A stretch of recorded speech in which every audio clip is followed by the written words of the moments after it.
থেকে থেকে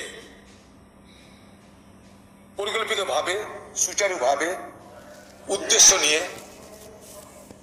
সাম্প্রদায়িক সম্প্রীতিকে নষ্ট করবার ষড়যন্ত্র হচ্ছে। গত নির্বাচনের আগে আপনারা দেখলেন শক্তিপুরে রামনবমীর পুজোর দিন এইভাবে সাম্প্রদায়িক দাঙ্গা তৈরি করার চেষ্টা হয়েছিল। সেদিন আমি যেহেতু নির্বাচন কমিশনার ভোট হচ্ছিল তাই কেন্দ্রীয় বাহিনী পাঠাতে আমার সুবিধা হয়েছিল। তুরন্ত মালদা থেকে ব্যারাকপুর থেকে কেন্দ্রীয় ব্যাটালিয়ান পাঠিয়েছিলাম, কেন্দ্রীয় বাহিনী পাঠিয়েছিলাম, ব্যাপারটা শান্ত হয়েছিল। রামনবমী পর আবার কার্তিক পুজো বেললাগান নদীর ওপারা নদীর এপার আবার সাম্প্রদায়িক সম্প্রীতি যাতে নষ্ট হয়, যাতে সাম্প্রদায়িক উত্তেজনা তৈরি হয়, তার জন্য কোনো ব্যক্তি বিশেষ কোনো কুচক্র আবার একটা অপ্রীতিকর ঘটনা ঘটালো। দেখুন, আমি আবার বলছি, কোনো মানুষ সে যে ধর্মেরই হোক, যারা সাধারণ মানুষ তারা কিন্তু কখনো সাম্প্রদায়িক উত্তেজনা পরিকল্পিত করতে চায় না। এগুলো ব্যক্তি বিশেষ কোনো কুচক্র কোনো অসৎ শক্তি এগুলো করছে যাতে সাধারণ মানুষের মধ্যে ধর্মের নামে বিভাজন তৈরি হয়। ধর্ম ভিন্ন হতে পারে, আপনার ধর্ম আমার ধর্ম ভিন্ন হতে পারে, কিন্তু কখনো আপনার অধিকার নেই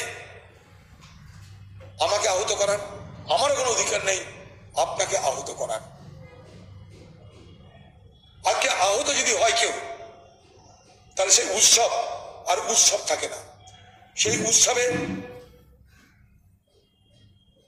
বিষ প্রবেশ করে, সেই উৎসবে আনন্দের জায়গায় নিরানন্দ প্রবেশ করে, সেই উৎসবে হর্ষের জায়গায় বিষাদ প্রবেশ করে। কাল থেকে ওটা বেলডাঙ্গার মানুষ আতঙ্কিত।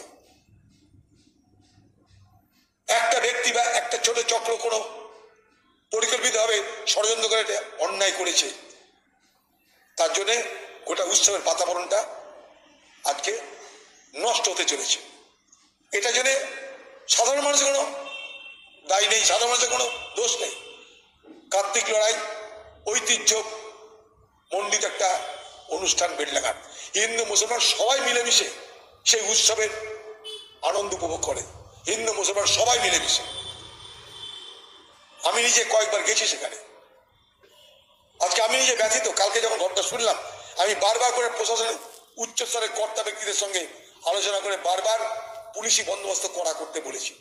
দেখুন, পুলিশ বা প্রশাসন একদিন দুদিন এলাকাকে শান্ত রাখতে পারে। আমরা চাই সেই এলাকার শান্তি সম্প্রীতি স্থায়ী হোক। সেই শান্তি সম্প্রীতি স্থায়ী করার জন্য সামাজিক বন্ধন আরো জরুরি, সামাজিক সম্প্রীতি জরুরি।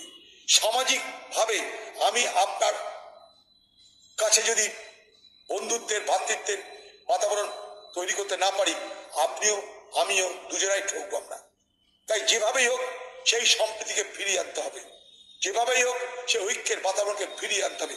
সাধারণ মানুষের জন্য দায়ী নয় কোনো ব্যক্তি বিশেষ, তার জন্য দায়ী হতে পারে কোনো কুচক্র, তার জন্য দায়ী হতে পারে। তার জন্য সেই ধর্মে বিশ্বাসী সকলে দায়ী নয়, দায়ী নয়, দায়ী নয়। তার প্রশাসনকে বলবো, অপরাধী যে দোষী যে চিহ্নিত করা হোক, গ্রেপ্তার করা হোক, শাস্তি দেওয়ার ব্যবস্থা করা হোক।